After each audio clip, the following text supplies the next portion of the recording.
കാലമാടന്റെ പെണ്ണ്. രചന നിലാവിന്റെ കൂട്ടുകാരി. അവതരണം സാലിം കരുളായി. ഊട്ടിക്കിടക്കുന്ന തൻ്റെ വീടിന് മുമ്പിലെത്തിയതും ഷീതുവിൻ്റെ കണ്ണുകളൊന്നും നിറഞ്ഞു. തൻ്റെ അമ്മയോടൊപ്പം സന്തോഷം നിറഞ്ഞ ദിനങ്ങൾ ഇന്നും തങ്ങി നിൽക്കുന്നത്. ഒരു കാലത്തെ തങ്ങളുടെ സ്വർഗം ഇന്ന് മറ്റാരുടെയാണ്. ഈ വീട് എന്നത് അവളിൽ നോവിച്ചു. കണ്ണിലുരുണ്ട് കൂടിയ കണ്ണുനീരിനെ തുടച്ചു മാറ്റി അവൾ ചുറ്റും നോക്കി. കരിയിലകൾ വീണ് മുറ്റം നിറഞ്ഞ് കിടപ്പുണ്ട്. ആ പരിസരത്തെല്ലാം തൻ്റെ അമ്മയുടെ ഗന്ധവും സാമീപ്യവും നിറഞ്ഞു നിൽക്കുന്നത് പോലെ തോന്നി. വേഗം തന്നെ ഇട്ടിരുന്ന സ്കാർട്ടിനെ തുമ്പ് പൊക്കിയെടുത്ത് ഏണിയിൽ കയറ്റി കുത്തൊരു ചൂലെടുത്ത് അവൾ എല്ലായിടവും അടിച്ചു വാരി വീടിൻ്റെ പിന്നിലായി അടക്കം ചെയ്തിരിക്കുന്ന അമ്മക്കരികിലേക്ക് പോയി. പതി അവിടെ ഇരുന്ന് ആ മൺകൂനയിലേക്ക് തലവെച്ച് കിടന്നു. ഒരു നേർത്ത ഇളം തന്നിൽ അവളെ തഴുകി തലോടി കടന്നു പോയതും അവളുടെ ചുണ്ടിലൊരു പുഞ്ചിരി വിരിഞ്ഞു. അവിടെ അങ്ങനെ കിടന്നുകൊണ്ട് തന്നെ അവൾ തൻ്റെ ഉള്ളിലെ സന്തോഷവും സങ്കടവും പരിഭവവും സ്ത്രീയുടെ വീട്ടുകാരെ കുറിച്ചും എല്ലാം തൻ്റെ അമ്മയോടെന്ന രീതിയിലൊന്നും വിടാതെ പറഞ്ഞുകൊണ്ടിരുന്നു. ആ സമയം അവൾ താനും അമ്മയും മാത്രമുള്ള വേറൊരു ലോകത്തായിരുന്നു. നേരം കടന്നു പോകുന്നൊന്നും അറിയാതെ അവർ മാത്രമായ തങ്ങളുടെ കൊച്ചു ലോകം. പിന്നിൽ നിന്നും ഒരു കാലൊച്ച കേട്ടതും ഷീതു ഞെട്ടിത്തിരിഞ്ഞ് എണീറ്റുകൊണ്ട് നോക്കിയതും പിന്നിൽ നിൽക്കുന്ന ആളെ കാണതും ഒന്ന് ഞെട്ടി. പിന്നെ പേടിയോടും നിന്നിറക്കി. മദ്യത്തിൻ്റെ രൂക്ഷഗന്ധം അവളുടെ മൂക്കിലേക്ക് എരിച്ചു കയറിയതും പതിയെ പിറകിലേക്ക് ചുവടുകൾ വെക്കുന്നതിന് മുമ്പ് അയാൾ അവൾ തൻ്റെ കരങ്ങളുടെ ഉള്ളിലാക്കി. എന്തുപറ്റി? രണ്ടുപേരുടെ മുഖത്തൊരു ടെൻഷൻ. വൈകിട്ട് ജോലി കഴിഞ്ഞ് വീട്ടിലേക്ക് വന്ന ഉണ്ണി ടെൻഷനോട് ഉമ്മറത്തിരിക്കുന്ന അച്ഛമ്മയെയും അബിയെയും നോക്കി ചോദിച്ചു. എടാ ഉണ്ണി, ആ കൊച്ചി ഇതുവരെ വന്നിട്ടില്ലടാ. ഏത് കൊച്ചിൻ്റെ കാര്യം അച്ഛമ്മ പറയുന്നേ? ഏട്ടാ, ഷീതു ഉച്ചക്ക് അവളുടെ വീട് വരെ പോയതാ, ഇതുവരെ തിരിച്ചു വന്നിട്ടില്ല. അതിനെന്താ? അതിനെന്താന്നോ? ഒന്നുമില്ലേലും അവൾ പോയിട്ട് ഇത്ര നേരമായില്ലേ? എനിക്കൊന്ന് പേടിയാകുന്നു. നീ ഒന്ന് പോയി നോക്ക്. പിന്നെ കൊച്ചു കുഞ്ഞു നല്ല തിരിഞ്ഞു പോകാൻ അറിയെങ്കിൽ തിരിച്ചു വരാനുള്ള വഴിയും അവൾക്കറിയില്ലേ? അച്ഛമ്മ വെറുതെ ടെൻഷൻ അടിച്ച് ബി.പി കൂട്ടണ്ട. ഒന്ന് അവിടം വരെ പോയി നോക്കിയേട്ടാ. ഞങ്ങൾക്ക് കഴിയാത്തോണ്ടല്ലേ. അമ്മയും ചെറിയമ്മയും അച്ഛനും ഒന്നും ഇവിടെ ഇല്ല. അവരേതോ മരണ വീട്ടിൽ പോയതാ. ഏടിന് പറ്റില്ലെങ്കിൽ ഞാൻ പൊക്കോണ്ട്. നെയ്യോ ഈ അവസ്ഥയിൽ അവിടെ വരെ പോകുന്ന റിസ്ക് ആണെന്ന് അറിയില്ലേ നിനക്ക്? പിന്നെ ഞങ്ങൾ എന്ത് ചെയ്യാനാ? നീ പോകത്തില്ലല്ലോ. നേരെ സന്ധ്യ ആവാനായി. അച്ഛമ്മ ആദ്യോടെ പറഞ്ഞത് മുന്നേ മനസ്സോടെ കയ്യിലെ ബാഗ് അബിയെ ഏൽപ്പിച്ച് ദേഷ്യത്തിൽ ചവിട്ടിത്തുള്ളി ഷീതുവിൻ്റെ വീടിൽ ലക്ഷ്യം വെച്ചെന്നാണ്. അവളോടുള്ള ദേഷ്യത്തിൽ ഓരോന്ന് പെറുപിറുത്ത് ഷീതുവിൻ്റെ വീട്ടിലെത്തിയ ഉണ്ണി അവിടെയൊന്നും അവളെ കാണാതെ വന്നതും തിരിച്ചിറങ്ങാൻ നേരം വീടിൻ്റെ പിറകിൽ നിന്നും എന്തൊക്കെയോ ശബ്ദം കേട്ടതും അങ്ങോട്ട് നടന്നു. അവിടുത്തെ കാഴ്ച കാണുന്ന മോളുടെ ദേഷ്യം കൊണ്ട് ചുവന്ന മുഖം ഒന്നുകൂടെ വലിഞ്ഞു മുറുകി കയ്യിലെയും കഴുത്തിലെയും ഞരമ്പുകൾ കൂടി തെളിഞ്ഞു. ആ എന്നെ വിട്. ഷീതു ആദ്യം അവളുടെ അപ്പച്ചിയുടെ അനിയൻ ജയദേവനെ കണ്ടെന്ന് പതറിയെങ്കിലും പിന്നെ അയാളുടെ തന്നിൽ മുറുകിയ കൈകൾ പിടിയാക്കാൻ വേണ്ടി കുതിരിക്കൊണ്ട് ദേഷ്യത്തിൽ പറഞ്ഞു. ആ പേടക്കാരൻ നിൽക്കടി. ഞാൻ പിടിച്ചെന്ന് വെച്ച് നീ ഉരുകി പോതൊന്നുമില്ല. ഒന്നുമില്ലേലും ഞാനുമായി കല്യാണം ഉറപ്പിച്ചവനല്ലേ നീ. അതുകൊണ്ട് ആ ചടങ്ങ് നമുക്ക് എത്രയും വേഗം നടത്താം. നീ എത്രയൊക്കെ ഒച്ച വെച്ചാലും ഒരു മനുഷ്യ കുഞ്ഞു പോലും കേൾക്കില്ലടി. ഷീതുവിനെ മൊത്തത്തിലൊന്ന് ഒഴിഞ്ഞു നോക്കി ഒന്നുകൂടെ അവളുടെ മുടിക്കുത്തിൽ പിടിമുറുക്കി തന്നോട് ചേർത്തുകൊണ്ട് അയാൾ പറഞ്ഞു ഉറക്ക ചിരിച്ചതും അവൾക്ക് ഒറ്റയ്ക്ക് പോരാൻ തോന്നിയ നിമിഷത്തെ പഴിച്ച് ചുറ്റും പേടിയോടെ മിഴികൾ പായിച്ചു. നിങ്ങളുടെ താലി അണിയുന്നത് ഭേദം ഞാൻ സ്വയം തലയിൽ ചാവുന്നതാ. ഉള്ളിലെ പേടി അടക്കി നിർത്തി അവൾ അയാൾക്ക് നേരെ ചേരി. എന്താണ് നിനക്കൊരു പുച്ഛം? ഞാൻ നിന്നെ എൻ്റേതാക്കാൻ വിചാരിച്ചിട്ടുണ്ടെങ്കിലേ ഏത് വിധത്തിലും എൻ്റേതാക്കും. കാണോട് നിനക്ക്. അത് പറഞ്ഞ് അവളെ പിടിച്ചു വലിച്ച് അവിടെ നിന്ന് നടക്കാനാണ്. പ്ലീസ് എന്നെ വെറുതെ വിട്. ഞാൻ നിങ്ങളോടൊരു തെറ്റും ചെയ്തിട്ടില്ലല്ലോ. പിന്നെ എന്തിനാ എന്നോട് ഇങ്ങനെയൊക്കെ ചെയ്യുന്നേ? അയാളുടെ പിടിയിലെ വേദന സഹിക്കാൻ വയ്യാതെ വ്യതിപ്പിക്കൊണ്ട് അവൾ ചോദിച്ചതും അയാൾ പൂച്ചത്തോടെ ചെറികൂട്ടി. അങ്ങനെ നിന്നെ വെറുതെ വിടാൻ ഒക്കും എനിക്ക്? 1-2 രൂപയല്ല, ലക്ഷങ്ങളാ എൻ്റെ ചേച്ചി. അതായത് നിന്റെ അപ്പച്ചിയും അവളുടെ കെട്ടിയോടും നിന്റെ പേരും പറഞ്ഞ് എണ്ണി മേടിച്ചത്. ഇനിയുള്ള നിന്റെ ജീവിതം ഈ ജയദേവന്റെ കാൽച്ചൂടിലായിരിക്കും. അയാളൊരു ഭ്രാന്തനെ പോലെ പുലുങ്ങി. അമ്മാവനും അപ്പച്ചിക്കൊപ്പം എല്ലാത്തിനും കൂട്ടുനിന്നെന്ന് അറിഞ്ഞതും അവൾക്ക് സങ്കടം തോന്നിയെങ്കിലും ചുണ്ടിലൊരു പൂച്ചച്ചിരി പിരിഞ്ഞു. നീ ഇപ്പം മുമ്പത്തേക്കാൾ സുന്ദരിയായിട്ടുണ്ടല്ലോ. എന്താടി പുതിയ വല്ല ആളുകളെയും കിട്ടിയോ നിനക്ക്? ഒരു വഷളം ചിരിയോട് അതും ചോദിച്ച് അവളുടെ കഴുത്തിലേക്ക് മുഖമടുപ്പിച്ച് അവളെ വിയർപ്പിന്റെ ഗന്ധത്തെ ആഞ്ഞു ശ്വസിച്ചതും ഷീതു വേർപ്പോടെ അയാളുടെ കവളിൽ നഖം കൊണ്ട് ആഞ്ഞു പറഞ്ഞു.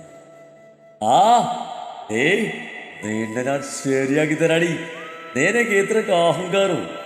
എല്ലാം ഇന്നത്തോടെ തീർക്കും ഞാൻ. അതുകൂടി ആയാലും കാലി കയറിയാൽ അവളുടെ കഴുത്തിലേക്ക് മുഖമടുപ്പിക്കാൻ നിന്നതും അതിനു മുമ്പേ അവൾ സർവ്വശക്തിയും എടുത്ത് അയാളെ തള്ളി മാറ്റിയിരുന്നു. പെട്ടെന്നുള്ള അവളുടെ ആ പ്രവൃത്തിയിൽ ആടിക്കുഴഞ്ഞിരുന്ന അയാൾ അവളുടെ പിടിവിട്ട് ബാക്കിലേക്ക് വേച്ചിപ്പോയി. ആ സമയം കൊണ്ട് അവൾ ഓടി രക്ഷപ്പെടാൻ ശ്രമിച്ചെങ്കിലും അതിനു മുമ്പ് അയാൾ ചാടി എണീറ്റ് അവളുടെ കൈക്കുള്ളിലാക്കി അവളെയും വലിച്ചേരിച്ച് കൊണ്ടു നടക്കാൻ തുടങ്ങി. വീണ്ടും കുതറി ഓടാൻ നോക്കുന്നവളെ കണ്ടതും അയാൾ അവളുടെ മുടിക്കുത്തിൽ പിടിച്ച് തല പിടിച്ച് ഭിത്തിയിലേക്ക് പല പ്രാവശ്യം വിളിച്ചു. വേദന കൊണ്ട് അവൾ അലറി വിളിച്ചുവെങ്കിലും അവളുടെ കരച്ചിലെല്ലാം അയാളിൽ ആവേശം കൂട്ടുകയായിരുന്നു. നെറ്റിപൊട്ടി രക്തം ഒഴുകുന്നത് കണ്ടിട്ടും അയാൾ ക്രൂരമായ ചിരിയോടെ വീണ്ടും അവളുടെ തല ഭിത്തിയിലേക്ക് ആഞ്ഞിരിക്കാൻ നിന്നതും അതിനു മുമ്പേ ഉണ്ണിയുടെ ചവിട്ടേറ്റ് നിലത്തേക്ക് വീണിരുന്നു. ആരുടെ പോന്ന പുന്നാര മോനെ നീ? അയാൾ വീണേടുന്ന് എണീറ്റ് മുന്നിൽ നിൽക്കുന്ന ഉണ്ണിക്ക് നേരെ ചീറിക്കൊണ്ട് ചോദിച്ചു. നീ ഏതാടാ? പിന്നെ സംസാരിക്കുമ്പോൾ കുറച്ച് മാനതയാവാം. നീ ആരാ എന്നെ മാനത പഠിപ്പിക്കാൻ? ഉണ്ണിയുടെ ഷർട്ടിന്റെ കോളറിൽ കുത്തിപ്പിടിച്ച് അയാൾ ചോദിച്ചതും അവൻ അയാളൊന്ന് പുച്ഛിച്ച് നോക്കിയിട്ട് അയാളുടെ കൈകൾ തട്ടിമാറ്റി പേടിയോടെ ഭിത്തിയിൽ ചാരി നിൽക്കുന്ന ഷീതുവിൻ്റെ അടുത്തേക്ക് പോയി. അവളുടെ അടുത്തെത്തിയതും ഉണ്ണി ഷീതുവിൻ്റെ നെറ്റിപ്പൊട്ടി ചോര വരുന്നതൊന്നും വകവെക്കാതെ അവൻ അപ്പോഴത്തെ ദേഷ്യത്തിന് അവളുടെ കവിളിലൊന്ന് പൊട്ടിച്ചു. ഷീതുവാണെങ്കിൽ ഇപ്പം ഇത് എന്തിനാ എന്നെ അടിച്ചെന്ന് ആലോചിച്ച് അടി കിട്ടിയ കവിളിൽ കൈവച്ച് കണ്ണും പിടിച്ച് അവനെ നോക്കി നിന്നു. ഇവിടെ കാഴ്ച കണ്ടു നിൽക്കാതെ വീട്ടിൽ പോകാൻ നോക്കടി. ഉണ്ണി കലിപ്പിൽ പറഞ്ഞ് അവളുടെ കയ്യും പിടിച്ച് വലിച്ച് മുന്നോട്ട് നടക്കാൻ തുടങ്ങിയതും അയാൾ അവരെ രണ്ടുപേരെയും ചേർത്ത് മോശമായി സംസാരിക്കാൻ തുടങ്ങിയതും ദേഷ്യം വന്ന് ഉണ്ണി വീണ്ടും കലിതീരുവോളം അയാളെ ചവിട്ടി ചാമ്പി. ഉണ്ണി അയാളെ തല്ലുന്നത് കണ്ട് അവനെ തടയാൻ തോന്നിയെങ്കിലും അതിനങ്ങോട്ട് ചെന്നാൽ ഇനി വേറെ കിട്ടുമെന്ന പേടിയിൽ അവിടെ തന്നെ നിന്നു. ഇനിയും നിന്നാൽ ശരിയാവില്ലെന്ന് മനസ്സിലായ വണ്ണം അവൾ അവരുടെ അടുത്തേക്ക് നടന്നു. തലക്കകത്ത് വല്ലാത്ത പെരുപ്പും കവളിൽ പുകച്ചിലൊക്കെ അനുഭവപ്പെട്ടെങ്കിലും അവളതൊന്നും കാര്യമാക്കാതെ നിറഞ്ഞൊഴുകുന്ന മിഴികൾ അമർത്തി തുറച്ച് കാലുകൾ വേച്ച് വലിച്ച് അവരുടെ അടുത്തേക്ക് നടന്നു. പതിയെ കണ്ണിൽ ഇരുട്ട് മൂടുന്നതും ശരീരം ഒരു തൂവൽ കണക്കെ കാറ്റിലുള്ളു. അയ്യോ, എന്താ മോനെ മോൾക്ക് പറ്റിയേ? വീട്ടിലേക്ക് വന്ന ഉണ്ണിയുടെ കയ്യിൽ ബോധമില്ലാതെ കിടക്കുന്ന ഷീതുവിനെ കണ്ടതും അച്ചമ്മയും അബിയും അവൻ്റെ അടുത്തേക്ക് വന്ന് ആദിയോടെ ചോദിച്ചു. ഒന്നുമില്ല അച്ചമ്മേ, ഇവളൊന്ന് വീണു. അയ്യോ, എന്നിട്ട് എന്താ എൻ്റെ കുഞ്ഞിന് പറ്റിയേ? നെറ്റിയിലെ മുറിവിന്ന് ബ്ലഡ് വരുന്നത് കണ്ട് പേടിച്ച് ബോധം പോയി. അത്രയുള്ള അച്ഛമേ, ഇങ്ങനെ ടെൻഷൻ അടിക്കാൻ മാത്രമൊന്നുമില്ല. അബി, നീ പോയി കുറച്ച് വെള്ളം കൊണ്ടുപോവാ. അവരുടെ അതും പറഞ്ഞ് അവൻ അവളെ കൊണ്ടുപോയി ഹാളിലെ സെറ്റിയിലേക്ക് എടുത്തി. എൻ്റെ അമ്മേ, എൻ്റെ നടു കാണാനില്ലേ മുറിഞ്ഞ വെയിറ്റാ സാധനത്തിന്. എതിർവശത്തുള്ള സെറ്റിയിലേക്ക് ഇരുന്ന് ഷീതുവിനെ നോക്കി പെറുപെറുത്തു. അപ്പോഴേക്കും അബി വെള്ളം കൊണ്ടുവന്നിരുന്നു. അവൾ അതിൽ നിന്നും ഇത്തിരി എടുത്ത് ഷീതുവിൻ്റെ മുഖത്തേക്ക് കുടഞ്ഞതും അവൾ പതിയെ മിഴികൾ ചിമ്പി തുറന്നു. അത് കണ്ടതും എല്ലാവർക്കും ആശ്വാസമായി. മോളെ, വൈകി നിനക്ക് ഹോസ്പിറ്റലിൽ പോകണോ? അച്ഛമ്മ അവളുടെ അടുത്തിരുന്ന് മുടിയിലൂടെ തഴുകി വേദന കൊണ്ട് ചുളിയുന്ന മുഖത്തേക്ക് നോക്കി ചോദിച്ചു. വേണ്ട, അതിന് മാത്രം ഒന്നുമില്ല, ചെറിയ മുറിവാ. അവൾ മുറിവിൽ തൊട്ട് പുഞ്ചിരിച്ചു കൊണ്ട് പറഞ്ഞു. ശരിക്കും നിനക്ക് എന്താ പറ്റിയേ? കവളൊക്കെ വീങ്ങിയല്ലോ. അത് പിന്നെ ഞാൻ... അബിയുടെ ചോദ്യം കേട്ടതും അവൾ എന്ത് പറയണമെന്ന് അറിഞ്ഞ് വിക്കിക്കൊണ്ട് കവളിൽ കൈവച്ചതും കവളിലെ വേദന കൊണ്ട് ഉടനെ തന്നെ കൈ പിൻവലിച്ചു. ഞാൻ പറഞ്ഞതല്ലേ, അവൾ വീണു, അത്രേ ഉള്ളൂ. വീഴ്ചയിൽ കവളടിച്ചു, അതാ സംഭവിച്ചേ. നീ കൂടുതൽ ക്വസ്റ്റ്യൻ ചെയ്യാതെ അവളെ റൂമിലേക്ക് കൊണ്ടുപോയി ആ മുറിവ് ഡ്രസ്സ് ചെയ്താൽ നോക്ക്. പെട്ടെന്ന് ഉണ്ണി അവൾ എന്തെങ്കിലും പറയും മുമ്പേ ഇരുന്നേരത്ത് ചാടി എഴുന്നേറ്റ് ഗൗരവത്തിൽ പറഞ്ഞു. പെട്ടെന്ന് അവളൊന്ന് ഞെട്ടി. അപ്പോഴാണ് അവൻ അവിടെ ഇരിക്കുന്നത് ശ്രദ്ധിച്ച്. ഷീതുവിനൊന്ന് നോക്കിയതും അവൾ അവൻ്റെ നോട്ടത്തിന് അർത്ഥം മനസ്സിലായെന്ന വണ്ണം തലതായിത്തീരുന്നു. അവൾ ഒന്നുകൂടെ നോക്കിയവൻ തിരിഞ്ഞു നടന്നതും പെട്ടെന്നൊന്ന് ഓർത്തപ്പോൾ അവിടെ നിന്നു. ഏയ്, ഇനിമേലിൽ ആരെയും അനുവാദമില്ലാതെ നീ ഈ വീടിൻ്റെ പാടിക്ക് പുറത്തിറങ്ങിയാ നിന്നെ മുട്ടുകാലിയും തല്ലിയൊടിച്ച് ഒരു മൂലക്കിടും. വെറുതെ മനുഷ്യന് പണി ഉണ്ടാക്കാൻ. അവസാനം അവൻ പെറുപെടുത്ത റൂമിലേക്ക് കയറിപ്പോയി. അവൻ പറഞ്ഞത് കേട്ട് താൻ ആരുടെയും അനുവാദമില്ലാതെ തൻ്റെ ഇഷ്ടത്തിന് പോയതല്ലെന്ന് അവൾക്ക് പറയാൻ തോന്നിയെങ്കിലും വാ തുറക്കാൻ ബുദ്ധിമുട്ടായതുകൊണ്ട് ഒന്നും മിണ്ടാതെ തന്നെ സംശയത്തോടെ നോക്കുന്ന അബിയെ നോക്കി ചിരിച്ചെന്ന് വെച്ച് റൂമിലേക്ക് നടന്നു. അതെ മിഥുവേ, മതി, എനിക്ക് ഉറക്കം വരുന്നു, വാ നമുക്ക് ചാച്ചാം. ശ്രീ പൂളിൽ കാലിട്ടിരിക്കുന്നതിനിടയിൽ തൻ്റെ മടിയിൽ നിന്ന് ഫോണിൽ കാർട്ടൂൺ കാണുന്ന മിഥുവിനോട് കോട്ടുമായിട്ട് കൊണ്ട് പറഞ്ഞു. സീമ പൊക്കോ, നാണില്ല. അയ്യടി, എൻ്റെ മടിയിൽ കയറി കിടന്നിട്ട് എന്നോട് എണീറ്റ് പോകാനോ? നീ ആൾ തിരക്കേടില്ലല്ലോ കുറ്റടക്കേ. നീ ഞാൻ പറഞ്ഞ പോലെ കേൾക്കുന്നുണ്ടോ? ശ്രീ വീണ്ടും മിഥുവിനെ തോണ്ടി വിളിച്ചുകൊണ്ട് ചോദിച്ചു. എന്നെ ഡിസ്റ്റർബ് ചെയ്യല്ലേ, ഞാനൊന്ന് കണ്ടോറ്റേ. അങ്ങനെ നീ ഇപ്പം കാണണ്ട. അത് പറഞ്ഞ് ശ്രീ അവളെ ഇക്കിളിയിടാൻ നോക്കിയെങ്കിലും നോ മാറ്റം. ചെയ്യമ്മേ, എന്നെ നീ ഡിസ്റ്റർബ് ചെയ്താലേ ഞാൻ ഈ ഫോണിൽ ബെല്ലത്തേക്ക് ഇരും, അതൊന്ന് തൂറ്റിച്ചോ. മിത്തു കലിപ്പിൽ കണ്ണൊട്ടി പറഞ്ഞതും ശ്രീ വായും തുറന്നിരുന്ന് പോയി. നീ ആ കാലിൻ്റെയൊക്കെ ബാക്കി തന്നെയാടി, എങ്ങനെ ആവാതിരിക്കും? എല്ലാത്തിൻ്റെ തായ്മേലൊന്നല്ലേ. ആരാ ഷീമെ? കാളൻ? കാളനല്ല, കാലമാടൻ. അതാരാ? നിന്നെ ശിവപ്പ? അല്ല, അതാരാ? അതിന് ശിവപ്പൻ്റെ പേര് അതല്ലല്ലോ. ആ, ഇത് പുതിയ പേരാ. ആനോ?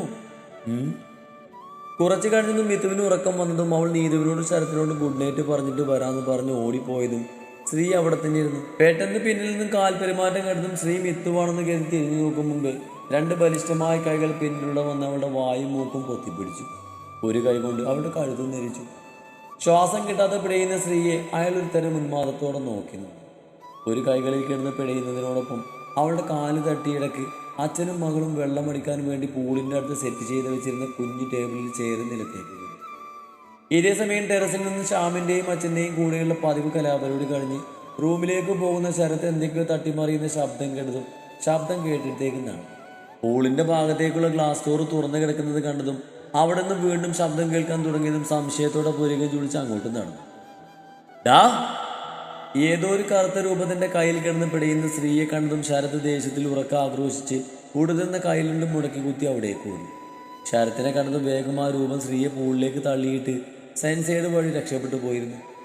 ശരത്ത് ആ രൂപത്തിന്റെ കൂടെ പോയെങ്കിലും സ്ത്രീയെ ഓർത്തപ്പോൾ വേഗം അവളുടെ അടുത്തേക്ക് പാഞ്ഞു വന്ന് വെള്ളത്തിലേക്ക് ഇറങ്ങി നില കിട്ടാതെ മുങ്ങിത്താഴ്ന്ന സ്ത്രീയെ എടുത്ത് തറയിലെടുത്തു. ശ്രീമോളെ! ശരത്ത് അവളുടെ കവളിൽ തട്ടി വിളിച്ചതും സ്ത്രീ പതിയെ കണ്ണു തുറന്ന് നോക്കിയതും ശരത്ത് ആശ്വാസത്തോടെ അവളുടെ അടുത്തേക്കിരുന്നു. എന്തേലും പറ്റിയോ മോളെ? ആരാത്? ശരത്ത് ചോദിച്ചതും സ്ത്രീ അവനെറുകെ കെട്ടിപ്പിടിച്ച് പൊട്ടിക്കരഞ്ഞു. ശരത്ത് ആദ്യം അമർന്ന് പോയെങ്കിലും പിന്നെ അവളുടെ മനസ്സൊന്ന് ശാന്തമാകും വരെ ഒന്നും ചോദിക്കാതെ അവളുടെ മുടിയിലൂടെ വാത്സല്യത്തോടെ തഴുകിയിരുന്നു. ശ്രീ, മതിയുടെ എങ്ങനെ കരഞ്ഞേ? അതുപോലെ കള്ളന്മാരാകും. നീ ഇങ്ങനെ പേടിച്ചാലെങ്ങനാ? ഞാൻ ആരോടും അറിഞ്ഞുകൊണ്ടൊരു തെറ്റും ചെയ്തിട്ടില്ലല്ലോ ഏട്ടാ. പിന്നെ എന്തിനാ അവരെന്നെ എപ്പോഴും ഇല്ലാതാക്കാൻ നോക്കുന്നേ? എന്താ നീ അങ്ങനെ പറഞ്ഞത്? അവൾ വിരുമ്പിക്കൊണ്ട് പറഞ്ഞത് കേട്ടതും ശരത്ത് അവളെ തന്നെ നടത്തി മാറ്റി സംശയത്തോടെ ചോദിച്ചു. അത് പിന്നെ ഇതിനു മുമ്പ് ഞാൻ ആ രൂപത്തെ പലയിടങ്ങളിൽ കണ്ടിട്ടുണ്ട്. അവർ മനഃപൂർവ്വം എന്നെ... ഏയ്, അത് നിനക്ക് തോന്നുന്നതാണ് മോളെ. നിന്നെ പോലൊരു പൊട്ടിപ്പണിയോട് ആർക്കും അത്രയ്ക്ക് ദേഷ്യം പകയൊക്കെ ഒക്കെ നിന്റെ വെറും തോന്നലുകൾ മാത്രമാണ്. Just leave it. അല്ലേട്ടാ, സത്യ. അത് പറഞ്ഞ് സ്ത്രീ അയാൾ ആദ്യം തങ്ങളുടെ വിവാഹ ദിവസം രാത്രി ബാൽക്കണിയിൽ വെച്ച് കണ്ടതും പിന്നെ ശിവയുടെ കൂടെ ബാംഗ്ലൂരിൽ പോയപ്പോൾ അവിടെ വന്നതും കഴിഞ്ഞ ദിവസം റൂമിൽ കയറി വന്നതും തന്നെ ഇല്ലാതാക്കാൻ നോക്കിയതും അങ്ങനെ എല്ലാം പറഞ്ഞതും ശരത്ത് ഒന്നും വിശ്വാസം വരാതെ എല്ലാം കേട്ടു. ശ്രീ, നീ ഇതൊന്നും ശിവയോട് പറയാൻ നിൽക്കണ്ടോ. എന്താ വേണമെന്ന് വെച്ചാൽ ഞാൻ ചെയ്തോളാം. മിക്കവാറും ഇത് മോഷണ ശ്രമമാവാനാ ചാൻസ്.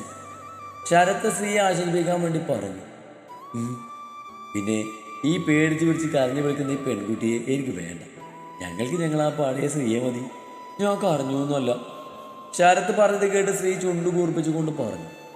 പിന്നെ അത് വെള്ളത്തിൽ ചാടിയപ്പോൾ കണ്ണിൽ വെള്ളം വന്നതാ, അല്ലാതെ ഞാൻ കരഞ്ഞൊന്നുമല്ല. അതെന്താന്ന് പോലും എനിക്ക് അറിയില്ല. ശരത്ത് അവളുടെ എക്സ്പ്രഷനും സംസാരമൊക്കെ കേട്ട് പൊട്ടിച്ചിരിച്ചു. എന്തിനാ ചിരിക്കുന്നേ? ഒന്നുമില്ല. നീ പോയി കിടക്കാൻ നോക്ക്. ഇനി ഈ കോലത്തിൽ നിന്നാലേ നിനക്ക് പനി പിടിക്കുന്നതാണ്. പോരാത്തിന് എൻ്റെ കൊച്ച് അവിടെ നിന്നെ കാത്തിരിക്കുന്നുണ്ടാകും. അയ്യോ, ഞാൻ ആ കാര്യം മറന്നു. എന്നാ ശരിയേട്ടാ, ഞാൻ പോവാം. Good night. ആ, ഗുഡ് നൈറ്റ്. സ്ത്രീ പോകുന്നത് നോക്കി നിന്ന ശരത്തിൻ്റെ ചുണ്ടിൽ ചിരി പതിയെ മാഞ്ഞു. അവൻ വേഗം തന്നെ എഴുന്നേറ്റ് സെൻസൈഡിൻ്റെ അടുത്തേക്ക് പോയി നോക്കി. എന്തൊക്കെയോ ആലോചിച്ച് നിന്നപ്പോഴാണ് അവൻ്റെ കണ്ണിൽ തറയിൽ വീണ് കിടന്ന് വെട്ടത്തിൽ തിളങ്ങുന്ന കുഞ്ഞ് സ്റ്റെഡ് കണ്ടത്. സംശയത്തോടെ അതെടുത്ത് നോക്കുമ്പോഴാണ് അവനെയും തിരക്കി നീതു അങ്ങോട്ട് വന്നു. നിങ്ങളിവിടെ എന്തെടുക്കുക? അല്ല, ഇതെന്തെങ്ങനെ വെള്ളത്തിൽ വീണ കോഴികളെ പോലെ നനഞ്ഞു നിൽക്കുന്നത്? നിങ്ങളെന്താ ഇതിലേക്ക് വീണോ? നനഞ്ഞു നിൽക്കുന്ന ശരത്തിനെ കണ്ട് കളിയായി ചോദിച്ചതും അവൻ പല്ല് കടിച്ച് അവളെ നോക്കി കയ്യിൽ പിടിച്ച് അവനോട് ചേർത്ത് നിർത്തി. നീ ചോദിച്ച ചോദ്യത്തിന് തിയറി മതിയോ അതോ പ്രാക്ടിക്കലാണ് വേണ്ടി? അവളെ കൂടുതൽ ചേർത്ത് നിർത്തി എടുപ്പിലെ പിടിമുറുക്കിക്കൊണ്ട് ചോദിച്ചു. ഒരു തിയറിയും വേണ്ട, പ്രാക്ടിക്കലും വേണ്ട. അവൻ്റെ കൈകൾ തട്ടിമാറ്റാൻ നോക്കിക്കൊണ്ട് അവൾ പറഞ്ഞു. അല്ലേലും നീ ഇങ്ങനെ പറയോടി. നമുക്ക് ഒന്നുകൂടെ കുളിച്ചിട്ട് വരാൻ പാടിയേ. അയ്യ, വേണേ പോയി തന്നെ കുളിച്ചോ, എന്നെ കിട്ടില്ല. അത് നിങ്ങളെ പോലെയല്ല, ഡെയിലി കുളിക്കുന്നതാ. അല്ലേലും നീ ഒട്ടും റൊമാൻറ്റിക് അല്ലട്ടോ, കണക്കായി പോയി. അല്ല, ഇതാരുടെ കമ്മലാണ്? അപ്പോഴാണ് അവൾ ശരത്തിൻ്റെ കയ്യിൽ സാധനം കാണുന്നത്. അത് പിന്നെ സത്യം പറ മനുഷ്യ, ഇത് നിങ്ങളെ പഴയ കാമുകയുടെ കമ്മലല്ലേ? അവളുടെ ഓർമ്മക്കായി നിങ്ങൾ സൂക്ഷിച്ച് വെച്ചതല്ലേ? അതുകൊണ്ടല്ലേ ഇപ്പൊ ഇവിടെ ആരില്ലാത്ത ടൈമിൽ ഇതും കൊണ്ട് വന്ന് ഇവിടെ ഇരുന്ന് ഓർമ്മ ഇറക്കുന്നേ? എൻ്റെ പൊന്നു കൊച്ചേ, നീ ഇത് ഇനിയും വിട്ടില്ലേ? ഞാൻ വെറുതെ തമാശക്ക് പറഞ്ഞതാ. എനിക്ക് അങ്ങനെ കാമുകയില്ല. പിന്നെ ഈ സ്റ്റെഡ് ശ്രീയുടെ ആണെന്ന് തോന്നുന്നു. എനിക്ക് ഇവിടുന്ന് കിട്ടിയതാ. ഇത് ശ്രീയുടെ സ്റ്റഡൊന്നുമല്ല. കാരണം അവൾക്ക് സെക്കൻഡ് സ്റ്റഡൊന്നുമില്ല. അല്ല, പിന്നത് ആരുടെയാ? നിനക്കറിയോ? കൃത്യമായി അറിയില്ല. പക്ഷേ ആർക്കോ കണ്ടൊരു ഓർമ്മ എനിക്കുണ്ട്. ആരെയാണെന്ന് ശരിക്കും ഓർക്കുന്നില്ല. ആ, വേണേ ശ്രീയോട് ചോദിച്ചു നോക്കാം. ഏയ്, അതൊന്നും വേണ്ട. ഞാൻ വെറുതെ ചോദിച്ചെന്നേ ഉള്ളൂ. ആരുടേതായാലും പിന്നെ കൊടുക്കാം. നീ വാ. നീതു പറഞ്ഞു കേട്ട് പലതും ആലോചിച്ചുറപ്പിച്ച് സംശയത്തോടെ ഒന്നുകൂടെ ചുറ്റുപാടും വീക്ഷിച്ച് അവൻ അവിടെ നിന്ന് പോയതും മതിലിന്റെ പിന്നിൽ നിന്നും ഇതെല്ലാം സൂക്ഷ്മം വീക്ഷിച്ചിരുന്ന രൂപം പതിയിരിലേക്കും മാറി.